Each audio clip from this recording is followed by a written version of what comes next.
రా రా, మీ ఆయన రాకుండా త్వరగా వచ్చి చిక్కే. ఇంకా చూస్తావేంటి, పదరా. ఏమైందిరా అంత టెన్షన్ వస్తున్నావు?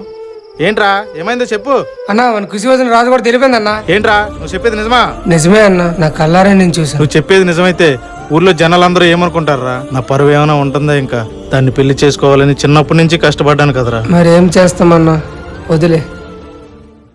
అరే రాజు, రూమ్ బాగుందా? అంతా ఓకేరా, ఇక్కడ నుంచి ఇక్కడే ఉంటా. థ్యాంక్స్ అన్నయ్య, చాలా హెల్ప్ చేసినందుకు. సరేరా, ఏ అవసరం వచ్చినా నాకు ఫోన్ చేయి. ఖుషి, మనిద్దరం లేచిపోయి వస్తాం కదా, సమాజం ఏమనుకుంటారో ఏంటో. రే, ఎవరేమనుకున్నా నాకు అనవసరం రా, నేను ఇంత బతకడం కావాలి.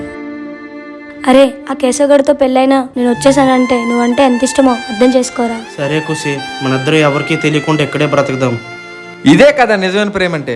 రాజుని దక్కించుకోవడం కోసం ఖుషి ఎంతకు తెగించిందో ఇది కథ మాత్రమే కాదు, నిజంగా జరిగింది, నేను జీవితంలో జరిగింది.